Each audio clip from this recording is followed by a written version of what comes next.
Selamat datang di ruang dengar yang pelan-pelan tapi nyampe ke dalam. Aku Anissa Nilam Cahya, biasa dipanggil Aca. Dan ya, podcast ini aku buat sebagai bagian dari tugas akhir mata kuliah sastra sejarah. Dan aku mau ngajak kamu menyelami sebuah naskah drama, naskah yang pernah dipentaskan, sekaligus juga sangat membekas.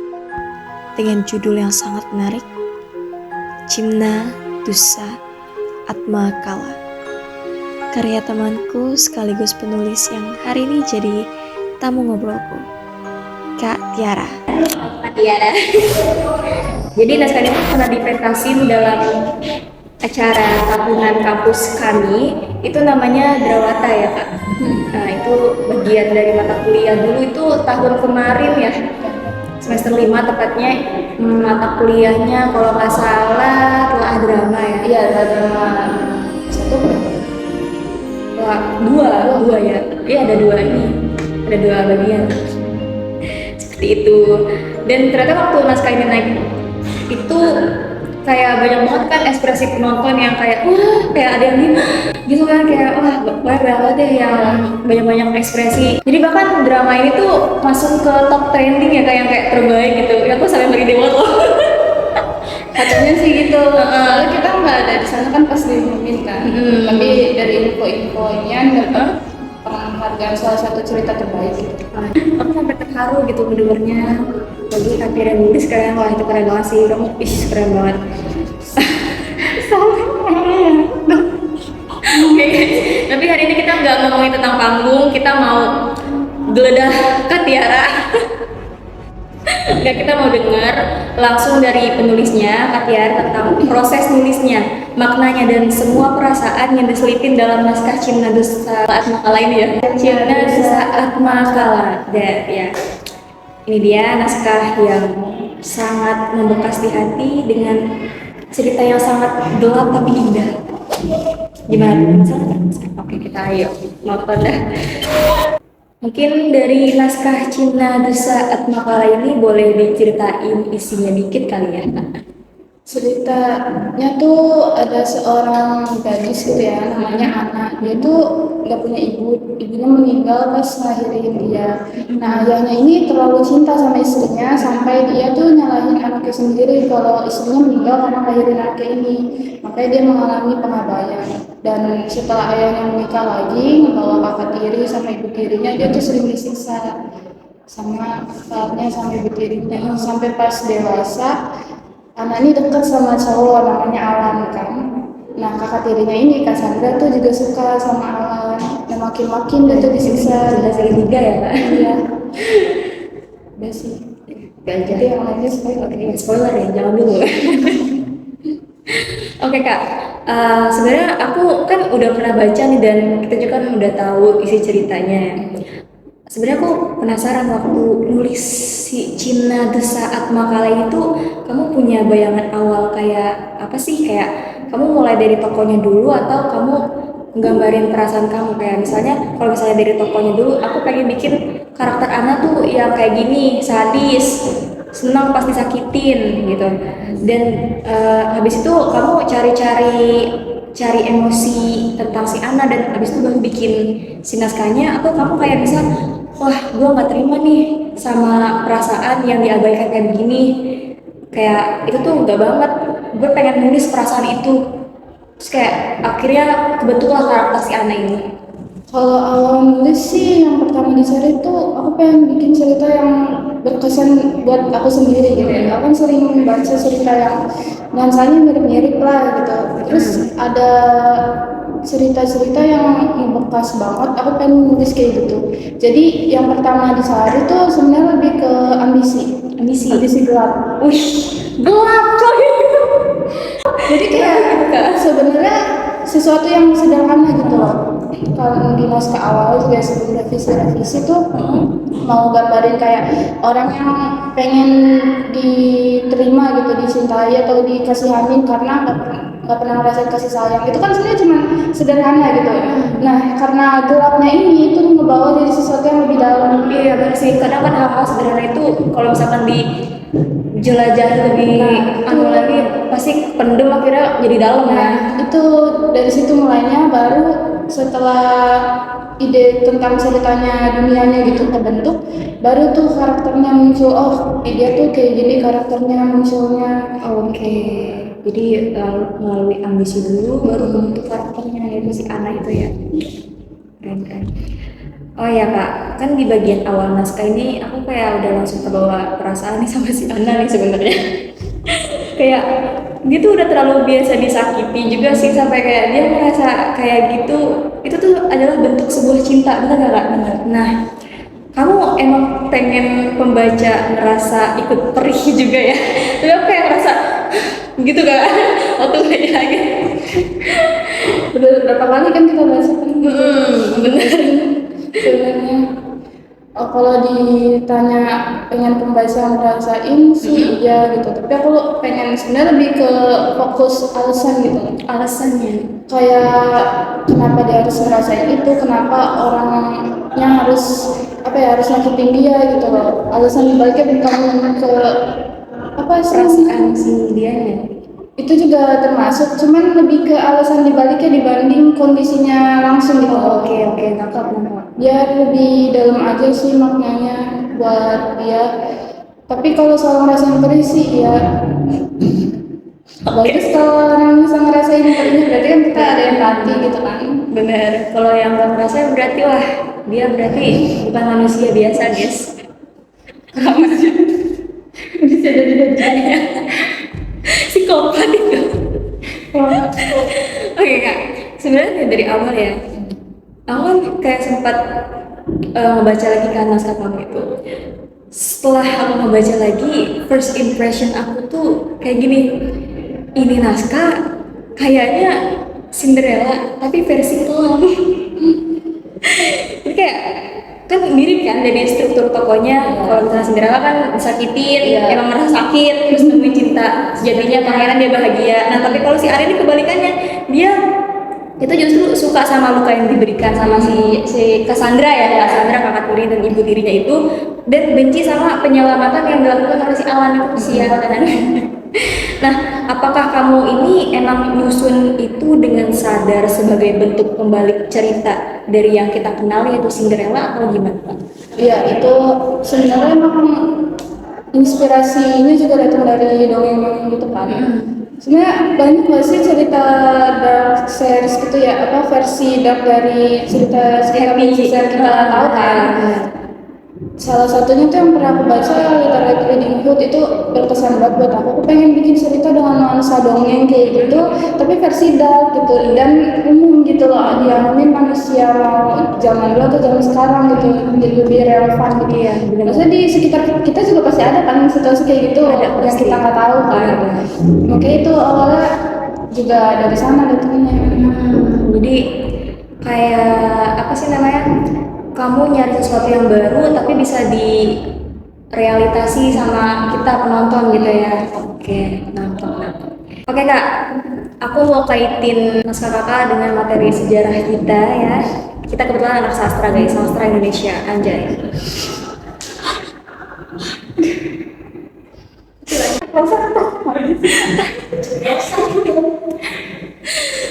Jadi gini Kak, sebenarnya aku ngerasa bahasa kamu tuh pelan, teralur, puitis, ada simulisnya juga, terus emosinya tuh berlapis. Kayak contohnya di kalimat Ana tuh yang bilang aku pernah baca di isi narasi Katir, apa gunanya cinta tanpa tersakiti? Kayak emang cinta bikin sakit ya? Ya harus dimaknai dengan lebih dalam lagi gitu. Sebenarnya kan gimana ya itu? Kalau dikaitin ke situ cinta, pola penulisannya kan, ya kan aku suka banget gaya narasi kayak gitu. Jadi makanya aku juga pengen nulis yang kayak gitu, berlapis, bermakna gitu. Apa ya, maknanya itu jadi bisa ditafsirkan secara luas gitu sama banyak orang.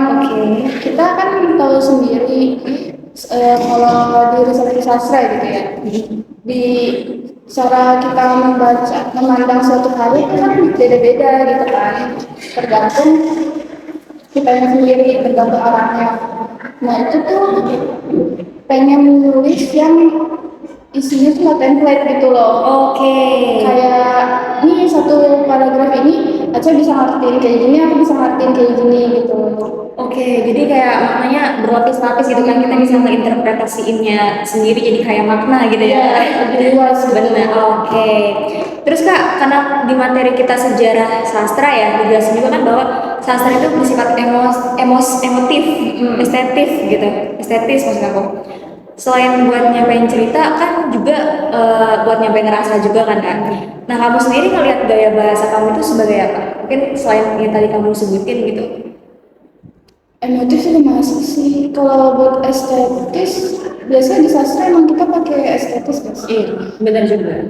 Aku tuh mau coba namanya narasi yang cantik ya pasti masuk ke estetis, tapi nggak melupain emotifnya ini. Kayak Oke. cantik doang kalau nggak ada emosinya, nah itu kan kesan-kesannya pasti. Jadi itu main banget gue di situ. Dua sini ya harus compare, nggak boleh hilang dari salah satu karena maknanya atau kita ngebahasnya jadi kayak kurang serk gitu kayak Iya. kayak apaan sih. Kayak kalau kata-katanya nggak estetis sama aja kayak ini enggak sih apa Lu manusia, iya lu manusia tapi lu gak punya pikiran.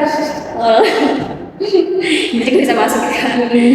Oke, kita masuk ke segmen 4. Dari naskah ini tuh aku jujur ngerasa kita tuh nggak diajak bukan buat menyalahkan siapapun karakter itu ya, tapi justru diajak masuk ke cara berpikir seseorang yang menyimpang karena hal itu dia misalnya kayak si Ana nih ya, dia kan bisa berpikir menyimpang karena sebuah rasa sakit itu adalah merupakan rasa kasih sayang ya. Nah itu yang aku tanyain. Kalau menurut kamu sendiri fungsi karya ini lebih kuat dari si mana sih? Sebagai bentuk moral kah, humanitas kah, atau sebagai estetika aja?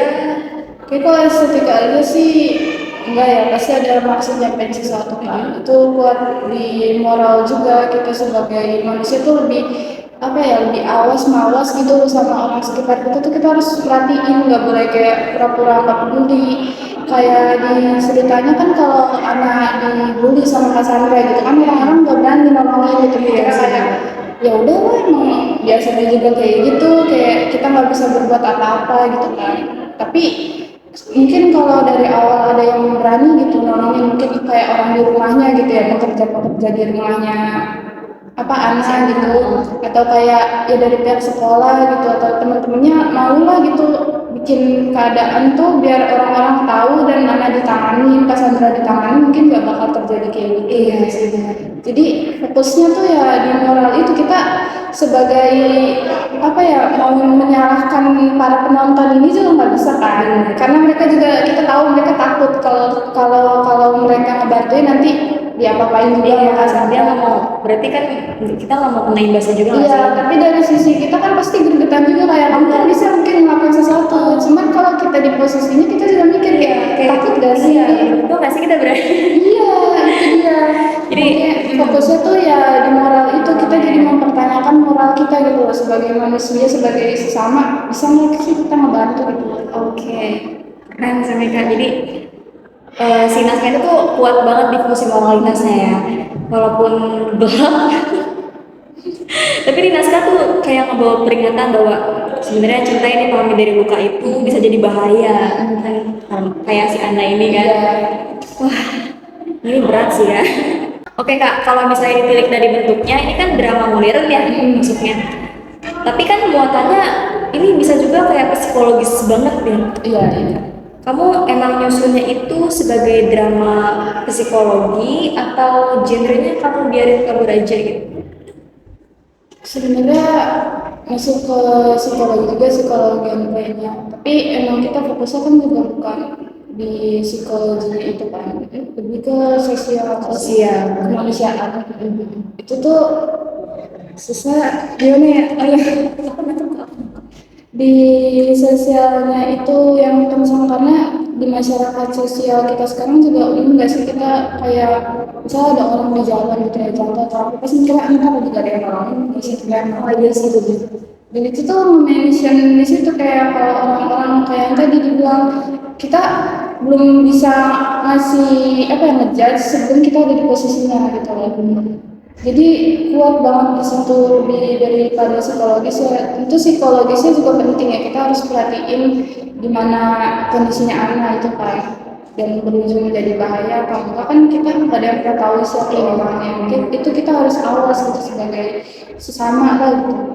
Tadi aku sempat mention yang jawaban kamu kan karakteristik dalam puisi kamu tuh kayak gelap, puitis, emosional, dan nggak langsung nyampein gitu kan. Kayak istilahnya kayak misalnya satu paragraf itu versi orang lain bisa, tapi kamu bisa nulis satu paragraf itu jadi beberapa kalimat gitu yang maknanya tuh jadi berlapis-lapis. Kayak yang tadi Kak bilang kan, kamu suka nonton, suka nonton dan suka baca webtoon, itu kan kayak gitu kan. Nah, kalau misalnya kita tilik lagi dari tentang sastranya ya, khususnya cirinya itu kan bersifat khas, nggak netral kan, terus simbolik juga. Ini kamu sadari dari awal waktu nulis atau baru kerasa setelah nulis naskahnya? Sebenarnya emang disengajain. Sengajain ya? Iya, aku juga lagi latihan. Aku suka gaya narasi kayak gitu kan, gaya penulisan yang diksinya tuh kayak yang gak terlalu umum, mungkin pakai kata-kata arkais kan. Jadi kayak arkais tuh kata, iya, itu tuh kayak udah nggak dipakai lagi gitu. Dia tuh emang kata-kata kuno gitu loh, yang udah jarang dipakai. Mungkin sekarang banyak yang ini juga sih ngasih kata apa ya, ngasih kata-kata indah bahasa Indonesia gitu kayak Lazadi gitu-gitu yang apa banyaknya pokoknya. Iya sih. Nah itu tuh itu tuh kata-kata kayak gitu tuh cantik banget ya. Sebenarnya kita kan di Indonesia tuh kata-katanya tuh kaya banget, diksi kita tuh kaya banget. Cuman demi kepraktisan makin sekarang tuh makin praktis makin singkat gitu kan. Nah aku pengennya tuh nulis yang kayak kalau usah yang singkat banget tapi tetap ada esensinya gitu loh, nyampein jangan lebih dalam gitu. Kayaknya dari awal tuh emang lagi latihan juga, nggak dapet kesempatan nulis ini juga ngelatih, bantu banget buat ngelatih gaya tulisannya. Berarti emang harus berlatih ya Kak, jadi nggak dibuat-buat kayak natural, jadi kita harus berlatih juga ya. Susah ya sih kalau dibuat-buat dikit-dikit ntar kak ini kata lainnya nggak sebenarnya bener-bener. Jadi harus banyak baca juga sih biar terbiasa sama kata-kata itu gitu. Iya juga ya, kebanyakan orang Indonesia kan pola pikirnya emang pengen simpel aja kan, jadi kayak arkais itu tuh bener-bener susah didapat gak sih? Jarang yang pakai. Iya, karena kamu mau ngeluarin si arkais itu biar terkenal lagi. Iya. Sekarang kalau melihat penulis Indo gitu pakai kata-kata yang kayak gitu, aku pikir kayak ih cantik banget, gaya narasinya ini dapat katanya kok bisa aja gitu. Tapi ya daripada iri itu kan kita pelajarin aja gitu loh kayak oh ini kata ini artinya ini kita bisa simpen gitu entah di catatan atau ya di kepala aja nanti pas kita menulis bisa kita pakai gitu. Pinter banget, terima kasih ilmunya. Aku mau belajar nih di sini. Oke, dan kalau misalnya ada pembaca yang merasa relate banget nih sama si Anda, yang merasa cuma bisa dilihat saat dirinya terluka, kamu pengen mereka dengar atau baca bagian mana dari naskah kamu sebagai pengingat? Sebenarnya kalau bisa sih ya keseluruhan biar paham gitu. Nggak cuma nangkep dari satu ini aja kan satu scene gitu. Kita nggak tahu apa yang terjadi. Misalnya langsung ke scene bagian Cassandra merundungannya gitu di gudang kan. Kalau nggak ngeliat scene sebelumnya kan kita nggak tahu alasannya apa gitu kan. Jadi kalau bisa baca keseluruhannya tuh biar paham gitu loh. Dan banyak tuh yang simpati, penonton kita kan juga simpati banget. Jadi jangan pernah ngerasa kayak setelah baca tuh kayak oh boleh nih kayak anak nih. Bukan kayak gitu niatnya. Justru kita bersimpati kan merasa relate gitu ya. Dan kita tahu kalau kita masih ini kita tahu yang dilakuin anak tuh gak baik gitu loh. Jadi kayak jangan dilakuin justru gitu. Ini penonton jangan salah tafsir ya kalau misalnya baca naskah itu. Apalagi ini naskah pelan banget ya Kak. Oke, ini kita udah masuk ke penghujung podcast ya guys ya. Mungkin ada kesan dan pesan di yang mau disampaikan di sini atau udah cukup segini aja? Oke, berarti intinya itu adalah kita nggak boleh menetap di satu pola pikir yang sebenarnya itu jahat. Kita sebenarnya harus tahu dan mengeksplor keluar untuk mencari hidup yang lebih damai, yang lebih bebas. Jangan kita terperangkap dari situasi yang sebenarnya tuh ini tuh udah nggak sehat guys. Kita harus keluar dan kita jangan, soalnya kalau misalkan sampai terperangkap dan otak kalian itu udah terkontaminasi sama hal negatif, pasti hal yang kalian jalani, hidup yang kalian jalani pasti bawanya negatif terus. Dan yang positif tuh bakal perasaan Iya, terbiasa, dan itu tuh menular gitu kan. Kalau kita terbiasa negatif itu bisa menular ke orang lain, bikin orang lain juga jadi negatif, itu nggak banget sih. Istilahnya kayak virus zombie ya, kayak corona ya, nggak boleh gitu. Oke kak, makasih banyak udah berkecimpung di podcast ini. Makasih juga. Kita dadah dulu, dadah.